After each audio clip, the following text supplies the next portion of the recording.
Hi, my name is Desiree, and in this video, I'll be talking about the lymphatic system and just some of its functions and go through how it works and helps protect our body.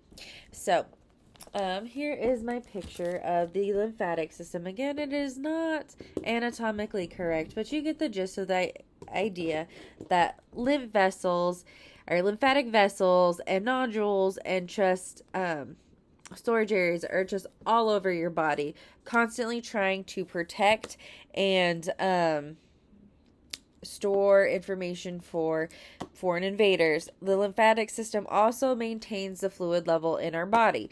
So if your like blood vessels and just like the extracellular tissue leaks fluid, this one, the lymphatic system is kind of like the sewage system that cleans it up, makes sure that it checks for any foreign invaders, make sure that it's good to go, and puts it back into your body so that we can just maintain that fluid level balance and homeostasis.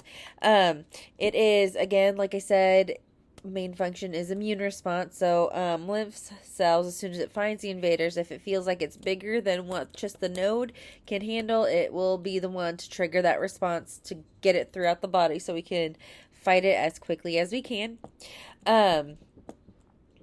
So starting at the smallest part, and again, I might not be explaining this right, but we'll start with the actual fluid itself. It's called lymph.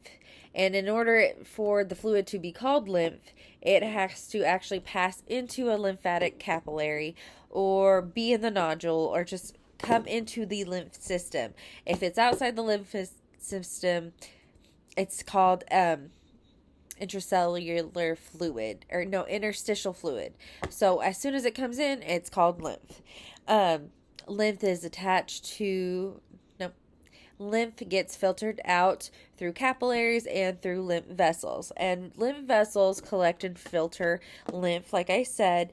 Most of the time, that filtering happens at the nodes as it continues to move throughout the body or towards larger vessels. So, lymph or the collecting ducts. So, lymphatic vessels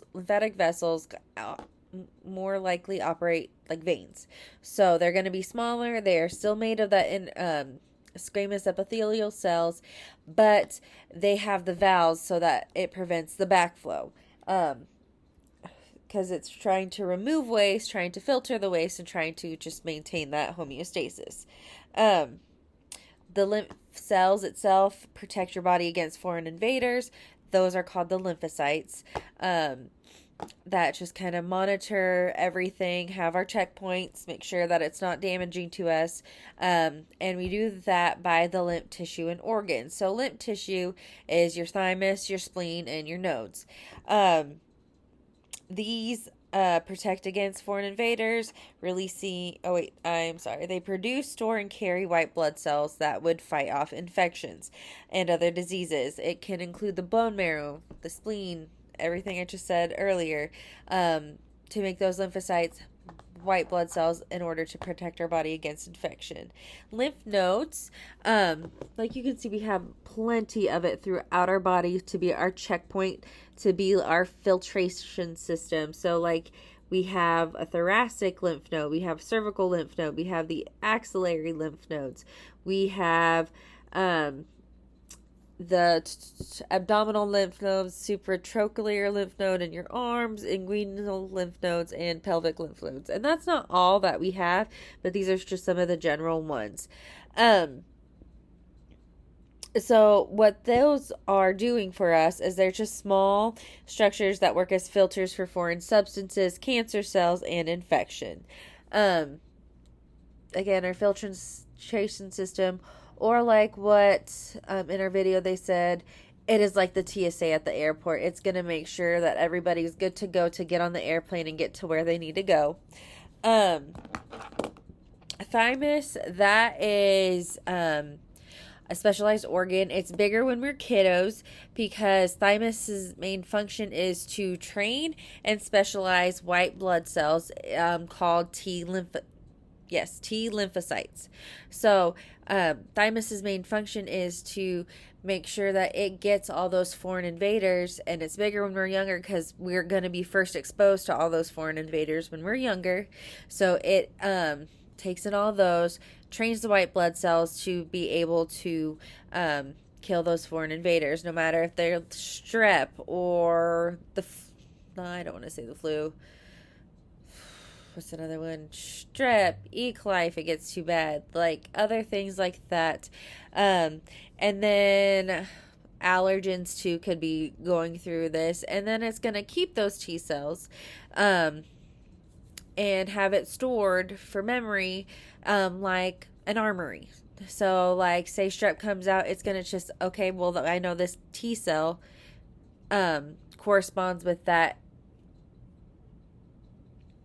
foreign invader, and it's going to be just be able to take it off and go ahead and take care of it.